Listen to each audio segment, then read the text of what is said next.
Hello, and welcome to the Cryptocurrency News channel. If you want to join me on my live stream or check out my other crypto news and content, please check out the channels in my description. That all stuff will be there. I'm actually strapped in for another biking adventure, as you can see, with my GoPro hooked up, and I will actually be leaving after I process and upload this video. But I wanted to talk about my sell points, my rebuy-in points, and my goals for Cardano. So I've said several times, if Cardano suddenly goes up without Bitcoin going up around Shelley or Gogan, I would sell it. That is still true. Obviously, I'm going to take like a 300-400% profit if it actually comes all of a sudden. If it comes slowly, I probably won't sell all that much of it. However, just because I sold it because it suddenly went up doesn't mean I'm not buying back in. The Cardano is a bit tricky because there's Shelley and then Gogan, and there's only going to be probably like a month between. So selling it directly after Shelley might not be a good idea, even if it does pump, because people might actually hang on after Shelley and wait for Gogan. So you might want to wait until after Gogan comes out to actually sell. Now, like you're saying, like, well, Gogan's going to come out and then everyone's going to start developing on it. Why would you sell? That's going to take a while. It's not like Gogan comes out and then every giant enterprise just jumps on Cardano immediately. That's not going to happen. There's still a lot on Ethereum and still a lot on other platforms. There's going to be a lot of hype going into Shelley and Gogan. And after that, the hype is going to die down a bit and prices are going to come back to normal if they actually go up. So if you're going to sell after Shelley, I wouldn't actually sell the entire stack. I would sell maybe half of the stack. And then maybe if there's like a 20-30% dip after the Shelley rise, or maybe a 50% dip, because if it goes up 4x and then it dumps twice, it dumps 2x, you're still like having a 100% premium for the amount that you held onto. So it's not exactly like a disaster or anything, right?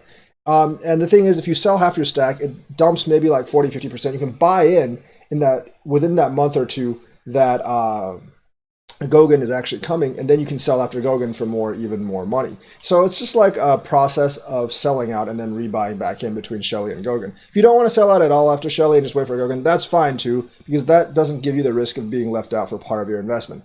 If you sell out after Gogan, I mean, I bet if the price maybe like quadruples, quintuples after Shelley and Gogan, it'll probably drop back like 40-50% as the hype actually dies down. Now, Cardano is going to have a lot of partnership announcements in Coinbase, and Coinbase is going to actually drive the price even higher. I'm factoring that into the Shelley Gogan pump. So after that, the price is going to drop down because these things always drop down. If you look at like 0x, ZRX is pumping right now, but it's probably going to come. Well, ZRX was pumping the last few days, but it's probably going to come down.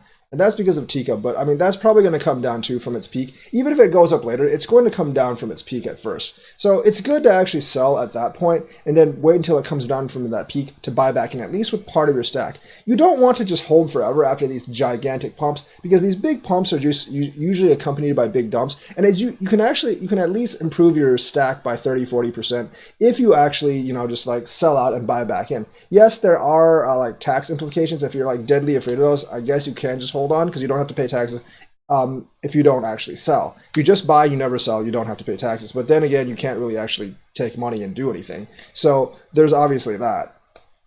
But I would actually like after Shelley, I would probably like sell and then buy back in within a month and a half. After Gogan, I would sell, and I could after that I could wait like several months before I buy back in at a lower price. Now, I would sell back into BTC. I would not sell into USD because I do think as the pandemic effects actually wane on the crypto market, and as Bitcoin goes on after the halving, they can't keep a low price and keep the miners profitable, so they will actually push the price up some. So I would not sell into fiat. I would just only sell into BTC and buy back into Cardano with BTC. Because if you don't sell into fiat and the market starts going up, yes, Cardano will go up a lot, but then you won't miss the entire going up, and you'll actually go up with BTC as well. And sometimes, a lot of the times before like a massive bull run, BTC will actually go up more than Cardano, so you can actually buy in for more Cardano without spending any more money. If you sell into fiat and the entire market goes up, then you're just going to lose. So that's why I would actually sell into BTC, because I do think that after they're having like a couple of months,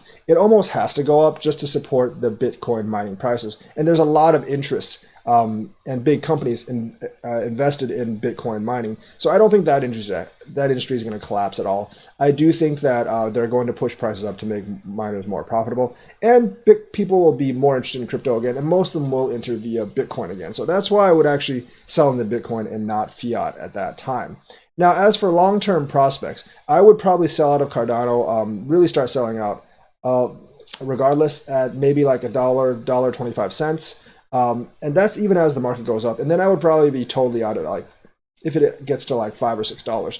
Now, can it get above $5 or $6? Yeah, it can. Because if you really look at last time, Ethereum got up to 1,300. Now, it's not going to get up to 1,300 because the supply of Cardano is much greater than the supply of Ethereum.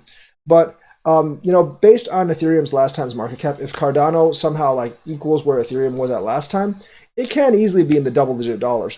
But I'm thinking in a reasonable time frame. Cardano isn't Ethereum. It's not the first one out there. DeFi isn't run on it right now, and it will be a while before DeFi runs on it. So in any kind of a reasonable time frame, I think like if you're getting to like $5-6, I think that's a pretty good complete sellout spot. And then I would take that part of that money, I would just sell out and buy other stuff with it, obviously. But part of it, I would actually invest back into other cryptos that actually haven't bursted yet. So my final sellout spot would probably be 5, 6, maybe $10 at most. I wouldn't actually be holding on more than that, even though it could actually go into the higher double digits because of where Ethereum was at last time. And if Cardano can equal where Ethereum was at last time during a pump, it can actually get easily into the double digits. But you're depending on, we have a pump like last time, first of all, and for Bitcoin to surpass 20,000 eventually, that might take quite a while. And there might actually be better investment options after it reaches $5 or $6 that a lot of other investment options for smaller coins that have potential that could actually beat that ROI from that point forward. So my final sell spot would probably be like $5 or $6 or I'm 100% out of Cardano.